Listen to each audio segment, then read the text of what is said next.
Hello friends, आज हम बात करेंगे कुछ डेंजरस और घातक या जानलेवा मिस्टेक्स के बारे में जो लो ब्लड प्रेशर वाले पेशेंट्स को बिल्कुल नहीं करना चाहिए। ये इस टॉपिक का सेकंड पार्ट है। ऑलरेडी पार्ट 1 में हमने कुछ गलतियों के बारे में बात करी थी। आज कुछ और मिस्टेक्स को डिस्कस करेंगे जो लो ब्लड प्रेशर वाले पेशेंट्स को अवॉइड करनी चाहिए यदि वो चाहते हैं उन्हें कॉम्प्लिकेशंस या प्रॉब्लम्स ना हो। टॉपिक पर जाने से पहले जो लोग हमारे चैनल पर नए हैं उन्हें रिक्वेस्ट करूँगा कि चैनल को सब्सक्राइब करें, वीडियोज़ को लाइक और शेयर करें। इसमें अगला मिस्टेक ये है कि यदि आप दवाइयों के इंट्रैक्शन को अगर मिस कर जाते हो, मतलब मल्टीपल दवाई ले रहे हो, चाहे आयुर्वेदिक या एलोपैथिक या हर्बल या कुछ भी आप दवाइयाँ ले रहे हो, अगर वो दवाई में आपस में रिएक्शन हो जाता है तो भी कई बार ब्लड प्रेशर सडनली ड्रॉप हो सकता है और बॉडी के सिस्टम्स पर नेगेटिव साइड इफेक्ट पड़ सकता है। तो यदि आप मल्टीपल तरह की थेरेपीज ले रहे हो, मल्टीपल बीपी की दवाइयाँ ले रहे हो, मल्टीपल तरह की आयुर्वेदिक या होम्योपैथिक चीज़ों को भी साथ में प्रयोग कर रहे हो, तो उनके आपस में जो इंट्रैक्शन या रिएक्शन होने की पॉसिबिलिटी है उसको भी ध्यान रखना ज़रूरी है। कई बार उसकी वजह से भी मिस्टेक हो सकती है। बेटर तो ये है कि इस तरह के एक्सपेरिमेंट्स मत ही करिए। यदि आप इस तरह के एक्सपेरिमेंट्स कर रहे हैं तो कई बार खामियाजा ज़्यादा हो सकता है। इसके अलावा कई बार लोग एक और मिस्टेक करते हैं कि आपका अगर ब्लड प्रेशर लो है तो आपको ओवर एक्सर्शन नहीं करना चाहिए। ब्लड प्रेशर लो वाले पेशेंट अगर बहुत ज़्यादा मेहनत का या बहुत ज़्यादा एक्सर्शन का काम करते हैं तो उससे ब्लड प्रेशर के और लो होने का चांस थोड़ा बढ़ जाता है। तो ब्लड प्रेशर लो वाले पेशेंट्स को बहुत ज़्यादा मेहनत या एक्सर्शन का काम अवॉइड करना चाहिए। इससे उनको थोड़ा रिस्क बढ़ जाएगा और इससे प्रॉब्लम्स होने का चांस थोड़ा बढ़ जाएगा। काम करिए लेकिन ब्लड प्रेशर को मॉनिटर करते रहिए। अगर ओवर एक्सर्शन या मेहनत भी करनी है तो भी कर सकते हैं, लेकिन ब्लड प्रेशर को मॉनिटर करिए। बिना मॉनिटरिंग के लिए जब आप इस तरह की चीज़ें करते हो तो प्रॉब्लम्स हो सकती है। कि यदि आपका ब्लड प्रेशर लो है तो आप बैठे से उठे तो थोड़ा आराम से उठे, धीरे से उठे और उस समय कोई चीज़ को सहारा ले ले, पकड़ ले। क्योंकि कई पेशेंट इस तरह की हालत में आते हैं जिनको गिरने की वजह से चोट लग जाती है, फ्रैक्चर हो जाता है और फिर बाद में सारा टाइम उसको संभालने में चला जाता है, उस फ्रैक्चर का इलाज करने में चला जाता है, जहाँ प्रॉब्लम सिंपल सी लो ब्लड प्रेशर की है। तो ये चीज़ भी एक बड़ा मिस्टेक है जो लो ब्लड प्रेशर वाले पेशेंट को नहीं करना चाहिए। खासकर अगर बैठे से उठने में चक्कर आ रहे हैं तो थोड़ा धीरे से उठे और कोई चीज़ का सपोर्ट लेके उठे तो अच्छा है। इसके अलावा लो ब्लड प्रेशर वाले पेशेंट को बहुत एक्सेसिव गर्मी में नहीं जाना चाहिए। बहुत ज़्यादा गर्म पानी से स्नान नहीं करना चाहिए।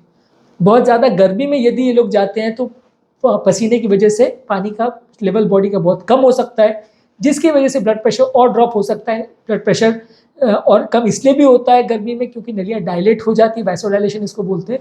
इसकी वजह से भी सडनली लो ब्लड प्रेशर हो सकता है जब एक्सेसिव हीट का आपको एक्सपोजर हो रहा हो, तो इसकी वजह से भी जान का खतरा हो सकता है।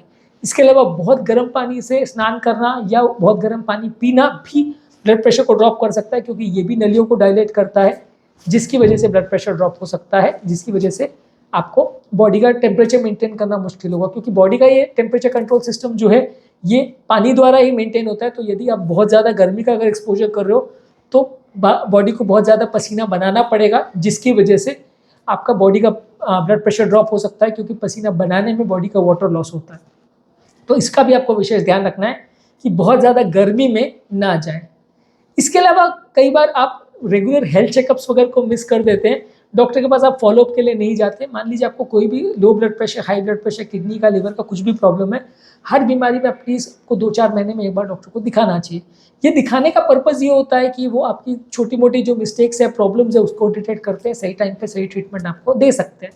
तो यदि आप इस चीज़ को ध्यान नहीं देते हो, इग्नोर करते हो, डॉक्टर के पास नहीं जाते हो, तो कई बार प्रॉब्लम बढ़ने का अंदेशा रहता है, जिसमें फिर बाद में दिक्कत हो जाती है।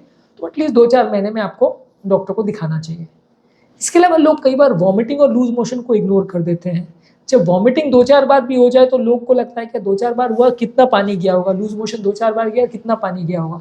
पर ये 2-4 बार होने वाला वॉमिटिंग और लूज मोशन भी ब्लड प्रेशर को इतना गिरा सकता है कि आपको हॉस्पिटल भर्ती करना पड़े। और खासकर अगर ऐसे टाइम पे आप बीपी की मेडिसिन ले लेते हो गलती से तो और गड़बड़ हो जाती है, क्योंकि base time blood pressure already low है, वॉमिटिंग डायरिया की वजह से ऊपर से आपने दवा ले ली तो बीपी बहुत ड्रॉप हो जाएगा और फिर उसको संभालने के लिए भर्ती करना पड़ेगा। तो वो गलती मत करिए कि अगर वॉमिटिंग लूज मोशन हो रहा है तो उसको इग्नोर मत करिए, और उस टाइम पे बीपी मेडिसिन अगर वाटर लॉस हुआ है तो मत लीजिए, एक आध दिन डोज स्किप कर लीजिए, या ब्लड प्रेशर को चेक करिए। ब्लड प्रेशर ज़्यादा हो तो ही दवा लीजिए, और वो भी लिया है दवा तो रेगुलर मॉनिटर करते रहिए या थोड़ा लो डोज में दवा को लीजिए। अगर ऐसे टाइम पे आप गलत डोज ले लेते हो तो दिक्कत हो जाती है। इसके अलावा कभी अगर आपका ब्लड लॉस हो जाए कोई एक्सीडेंट वगैरह की वजह से तो उससे भी ब्लड प्रेशर लो हो सकता है, तो वैसे टाइम पे भी आपको बीपी की दवा नहीं लेनी है। यदि ब्लड लॉस हुआ है भले 200-400 ml आपको दिख रहा है ब्लड लॉस, या इंटरनल कोई ब्लीडिंग भी हो गई हो, आपको पता नहीं चल रहा कितना ब्लड लॉस हुआ है, अगर वैसे टाइम पे आप ध्यान नहीं देते हो, डॉक्टर को नहीं दिखाते हो और बीपी की दवा इस टाइम ले लेते हो, तो बीपी बहुत ड्रॉप हो सकता है और उसको फिर बाद में संभालना बहुत मुश्किल हो जाएगा। तो ये कोई भी कारण से बॉडी अगर डिहाइड्रेट हो रही है, चाहे वो बहुत पसीना आने की वजह से है, चाहे लूज मोशन की वजह से, चाहे वॉमिटिंग की वजह से, चाहे ब्लड लॉस की वजह से, उसको इग्नोर मत करिए, उसमें प्रॉब्लम्स हो सकती है। इसके अलावा इलेक्ट्रोलाइट बैलेंस को कई बार लोग इग्नोर करते हैं। लूज मोशंस और ये सब चीज़ों की वजह से बॉडी का सोडियम पोटेशियम कई बार चेंज हो जाता है, जिसकी वजह से जान का खतरा हो जाता है। तो ये इलेक्ट्रोलाइट्स पर भी फोकस करिए। आप जो ड्रिंक ले रहे हो, पानी ले रहे हो, वो बॉडी का सोडियम पोटेशियम को प्रॉपरली मैनेज और मेंटेन करे, ये ज़रूरी है। इसको भी रिपीटेडली चेक कराते रहिए। कई बार लोग को पता नहीं चलता, लेकिन बॉडी का सोडियम पोटेशियम बहुत कम ज़्यादा हो जाता है, बाद में संभालना मुश्किल पड़ता है। तो इसको भी चेक कराना ज़रूरी है, इसको भी इग्नोर मत करिए। लो ब्लड प्रेशर में ये भी एक बड़ा इशू बन जाता है और कभी कभी जानलेवा भी हो सकता है। इसके अलावा लोग रेस्ट और स्लीप को इग्नोर करते हैं। लोगों को लगता है यार इसका लो ब्लड प्रेशर से क्या लेने देना, नींद का क्या फ़र्क पड़ता है। पर अगर प्रॉपर स्लीप नहीं होगी तो बॉडी के स्ट्रेस हार्मोन्स पर प्रॉपर कंट्रोल नहीं होगा, दिमाग को प्रॉपर रेस्ट नहीं मिलेगा, तो ब्लड प्रेशर का कंट्रोल सिस्टम गड़बड़ा जाता है। तो यदि लो ब्लड प्रेशर का प्रॉब्लम आपको है, तो वैसे पेशेंट्स को प्रॉपर नींद लेना, प्रॉपर रेस्ट करना, स्लीप करना, 8-9 घंटे की अच्छी नींद होना, ये ज़रूरी है। अदरवाइज आपको बार बार प्रॉब्लम होना और कई बार कंडीशन बिगड़ने का भी चांसेस है। इसके अलावा यदि किसी को कोई एड्रिनल का प्रॉब्लम है, थायराइड का प्रॉब्लम है, हार्मोनल इश्यूज है, तो उस पर भी फोकस करिए। लोग कई बार क्या है, ब्लड प्रेशर के लिए हार्ट तो चेक करा लेते हैं, किडनी चेक करा लेते हैं, लेकिन हार्मोनल इश्यूज को भूल जाते हैं।